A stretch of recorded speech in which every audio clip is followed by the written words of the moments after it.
arrested. This happened a few more times.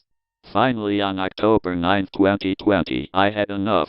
I was at Addison Healthcare in Missouri, Ohio, and I decided I was going to be arrested for raping a resident so I could get a conviction and get help.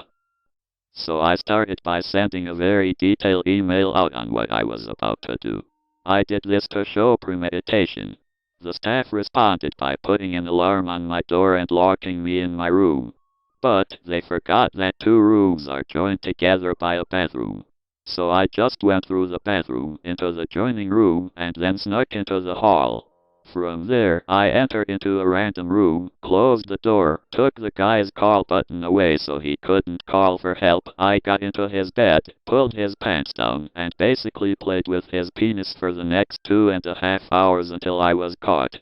I couldn't masturbate him because he had a catheter. That catheter prevented his murder. I was going to use the opportunity to play with a dead penis, but I wanted to see a dead man pee, see if a dead penis ejaculates, and all kinds of stuff. But his having a catheter made none of that possible, so I didn't kill him. When I was caught, the nurses were horrified. They took an evidence picture, which I smiled and posed for with the guy's penis. They couldn't believe I posed for the evidence picture. I then went back to my room and waited for the police. When the police came, there were 3 problems. The first problem was, when they questioned me, they couldn't understand a lot of what I was saying. And what they did understand from me, they couldn't believe. They thought I was coached because no one would ever openly confess to a sex crime. The second problem was, none of the nurses' stories matched. I didn't get that at all because they all got my email, so they had the same information to give.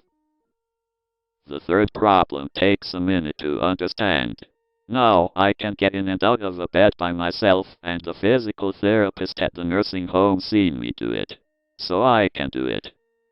But the therapist at the nursing home didn't think my method was safe enough to let me do it.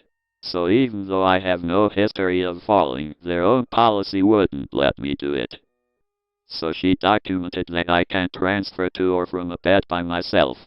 The police took that documentation literally.